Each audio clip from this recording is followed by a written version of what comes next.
긍정이 당신을 살립니다. 우리는 미래의 행복을 위해 현재의 행복을 포기하는 일에 너무 익숙해져 있습니다. 미래의 결실을 위해서 참고 견디는 것과 현재의 행복을 포기하는 일은 다릅니다.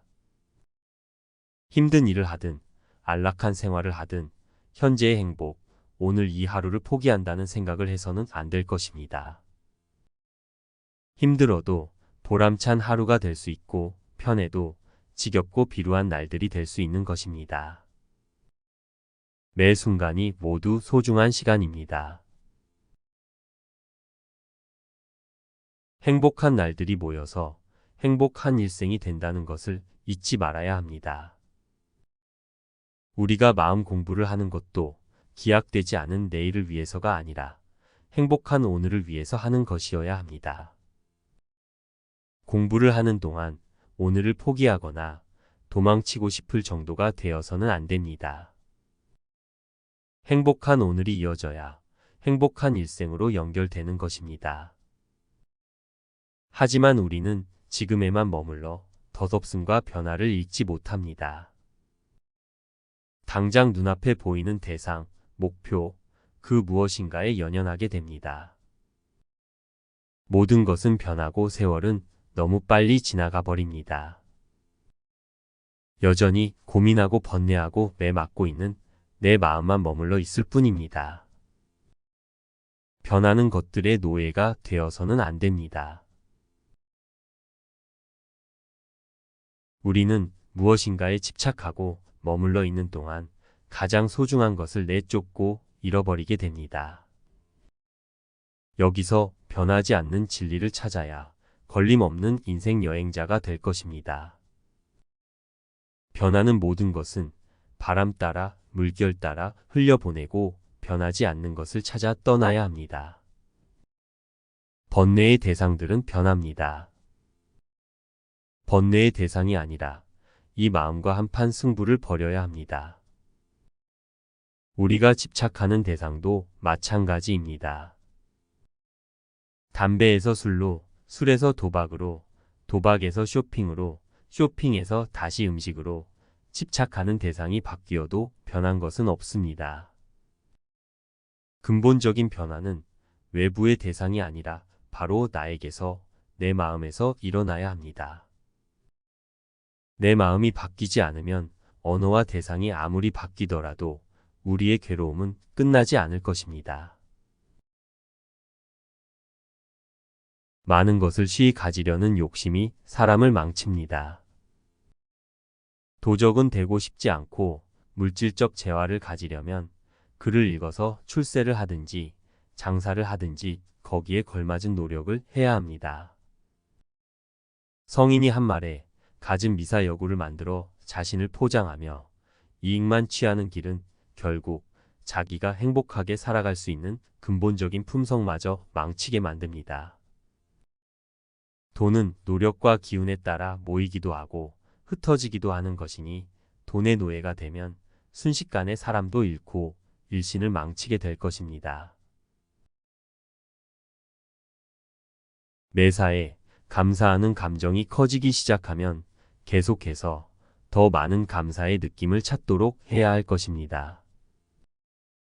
감사의 흐름에 몸을 맡기면 흐름의 뒷받침 속에서 더 적극적으로 나아가고 싶어지기도 하게 됩니다. 얼굴에 미소가 피어나고 기분이 좋아지고 감사의 마음이 솟구치고 심지어 눈가가 촉촉해지기도 하는데 그런 상태를 계속해서 이어나가도록 합니다. 그리고 감사할 이유를 더 많이 찾아봅니다. 감사할 것들의 생각을 집중할수록 가속도가 붙으면 기분 좋은 감정의 진동이 확장될 것입니다. 이때 두려움에 가득한 자아가 긍정의 힘을 억누르려고 애쓰는 경우가 종종 있습니다. 두려움에 기반한 마음속 나와의 대화는 부정적인 생각과 믿음에 의해 끊임없이 반복됩니다. 우리는 모든 것을 통제할 수 있고 스스로 안전을 지킬 수 있다는 두려움의 바탕을 둔 믿음을 갖게 되기도 합니다. 하지만 진정한 안전은 통제가 아니라 우리의 사랑과 일치되는 우리의 능력에서 나옵니다. 삶에서 늘 기분 좋은 느낌을 찾고 그런 좋은 느낌을 더 느끼려고 노력하는 중요한 이유가 바로 거기에 있습니다. 감사하는 느낌이 내면에 막힘없이 흘러서 에너지가 몸에서 점차 증가하면 감사할 대상을 더 많이 떠올릴 수 있습니다. 좋은 감정의 파도에 몸을 맡기고 긍정적인 에너지의 흐름에 몸을 맡기십시오. 감사의 마음을 더 키우려고 할 때 어떤 현상이 나타나는지 주목해보면 활력이 더 커지는 느낌이 들고 우리의 밝은 에너지가 주변 사람들을 밝힐 것입니다. 우리가 느끼는 감사의 에너지를 다른 누군가와 함께 나누어도 좋습니다. 당신의 높은 진동이 다른 사람들에게도 이로움을 줄 것입니다. 삶에서 누군가에게 감사하는 마음에는 전염성이 있으며 관계의 에너지를 완전히 바꿀 힘도 발생합니다.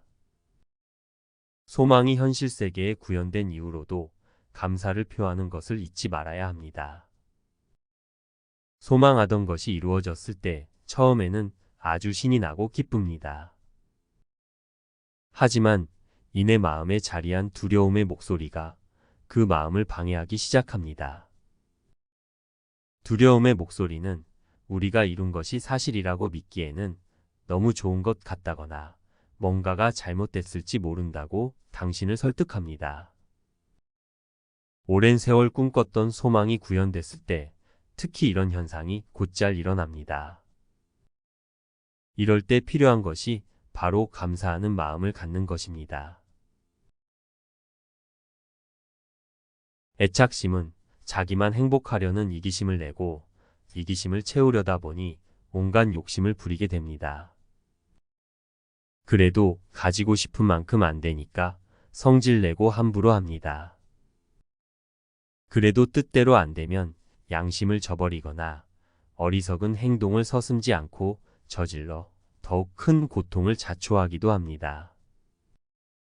자기를 행복하게 하려고 일으킨 마음이 자신을 행복하게 하기는커녕 도리어 자신을 고통스럽고 불행하게 만들 수 있습니다. 우리는 고통의 원인은 다른 곳에 있는 게 아니라 나라고 하는 생각, 내 것이라는 착각, 즉 자기 자신이 문제라는 것을 알 수 있습니다. 그럼 어떻게 하면 고통과 불행에서 벗어나 자신의 즐겁고 행복한 삶을 살 수 있겠습니까? 탐내고 성질내고 어리석은 개교를 부리는 것. 이 세 가지 어두운 마음을 버리면 됩니다. 자기만 행복하려는 이기심을 버리고 모든 생명이 다 함께 행복하길 원하는 이타심을 가져야 합니다. 이기심은 어떻게 하면 버릴 수 있을까요? 나는 나고 너는 너라는 분별심과 나는 대단하고 너는 하찮다는 차별심을 버리고 너와 나와 너는 둘이 아니고 우리 모두는 다르지 않다고 생각하면 됩니다. 모든 생명은 끊임없이 행복을 추구합니다. 태초부터 지금 이 순간까지 계속해온 동물, 식물 등 모든 존재들의 이 행복 추구는 앞으로도 계속될 것입니다. 일을 하는 것도, 먹는 것도, 레포츠를 즐기는 것도, 종교를 가지는 것도 모두 이 행복을 위한 수단이며 노력입니다. 모든 존재의 최대 화두는 어떻게 하면 행복할 수 있는가입니다. 부처는 중생들은 크게 나누어 5가지를 얻으면 그런대로 행복하게 느낀다는 오용락을 말씀하셨습니다. 그것은 재물욕, 이성욕, 식욕, 휴식욕, 명예욕인데 이것들은 생각만 해도 즐겁고 얻기 위하여 노력하는 과정에서도 행복하고 얻을 수 있다는 막연한 기대만 해도 행복감에 젖게 되므로 이 5가지를 욕구하는 즐거움이라 하셨습니다. 그런데 우리들은 이 5가지를 다 얻었더라도 결코 만족해하지 않고 더 가지려 합니다. 탐욕은 한량 없기에 사람마다 얻어 충족시키고자 하는 그것들은 본래 채워지지 않는 채워질 수 없는 속성을 지니고 있는데 우리들은 깨닫지 못하고 채우려고만 합니다. 그 탐욕에 의한 즐거움, 즉 행복은 무상한 것이기에 조금 얻었는가 하면 없어져 오래 유지되지 않는 것이 다섯 즐거움의 속성이기도 합니다. 지금 있다가도 잠시 후에는 없어질 수 있는 것들이 오용락인데 그것들이 영원히 나와 함께할 줄로 착각하는 것이 사람의 어리석음이라 말합니다. 이것들에 대한 탐욕, 욕구가 크면 클수록 더욱 모자라니 고통도 더욱 커집니다. 탐욕과 고통은 정비례합니다. 탐욕이 크면 고통도 커지고 탐욕이 작아지면 고통도 작아집니다. 그러니 우리들이 그토록 가지고자 하는 이 욕구들은 진정한 즐거움이나 영원한 행복의 조건이 될 수 없습니다. 고통이 생기는 원인은 탐내고 화내고 나쁜 소견을 일으키는 세 가지 마음 때문이라고 말합니다. 이 세 가지 마음은 자기만을 위하는 이기심이 원인이라고 합니다. 나 자신, 내 몸, 내 것이라고 착각한 나머지 이기심이 일어나 탐욕하게 되고 그 욕구가 충족되지 않으니 화를 내게 되고 탐내고 화를 내어도 이루어지지 않으니 나만 이롭다면 어떠한 일도 저지르고자 하는 어리석음이 일어나 한량없는 고통을 자초합니다. 화가 나면 사람이 어리석어지고 욕심이 많아도 어리석어집니다.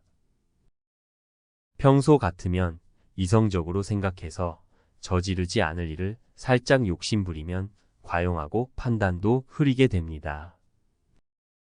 내 괴로움은 내 마음에서 일어나는 겁니다. 그러므로 내가 지금 어떤 문제 때문에 괴롭다고 할 때 외부의 사람이나 사물을 탓해서는 문제가 해결되지 않습니다. 괴로움의 원인은 외부에 있는 것이 아니라 내 마음속에 있기 때문에 우리가 마음을 닫고 관리를 잘해야 합니다. 괴로움이 있었는데 그 괴로움이 없어지는 게 아니고 본래 괴로울 일이 없었다는 겁니다. 아무 일도 없었는데 혼자 환영에 휩싸여서 괴로워했다는 것을 깨닫게 되지요. 내 괴로움은 남과 논의해서 해결되는 게 아니라 내가 깨쳐야 해결이 되고 고통받는 이웃의 문제를 해결하는 방법은 내가 피한다고 해결되는 게 아니에요. 내가 피하면 내 속에서 없어진 것이지 문제는 그대로 남아 있어요. 외면한다고 해결되지 않는다는 뜻입니다. 방법은 우리가 그것을 알아서 구체적으로 해결해 나가야 합니다. 밥이 없어 굶는 아이들에게는 밥을 먹여야 살고 병든 아이들에게는 약을 줘야 살 수 있습니다. 학교도 못 다니고 배울 수 없는 아이들에게는 공부할 수 있는 환경을 만들어줘야 해결되지요. 우리가 이런 문제에 대해 외면하지 않고 불쌍히 여기는 마음을 이타심이라고 말합니다. 앞에서 말한 내 고민을 해결하는데 필요한 해결은 지혜의 눈을 뜨면 해결이 되고 불쌍한 중생들을 구제하는 것은 내가 불쌍히 여기고 연민하는 마음이 있어야 해결할 수 있습니다. 연민의 마음에는 종교나 피부색, 제도나 이념이 다른 것은 의미가 없습니다. 똑같은 사람이기 때문에 안타까워하고 슬퍼할 뿐입니다. 먼저 내 문제를 살펴볼 수 있는 지혜의 눈을 떠야 합니다. 나에게 지금 무슨 문제가 있는지 내면의 문제들을 살피고 해결 방법을 찾아야 합니다. 그렇게 자기 해결을 이루고 나면 다른 사람에게 도움되는 일을 실천할 수 있을 것입니다. 누구의 칭찬을 바라고 하는 일이 아니라 그야말로 순수한 의미의 베품을 행동으로 옮길 수 있습니다.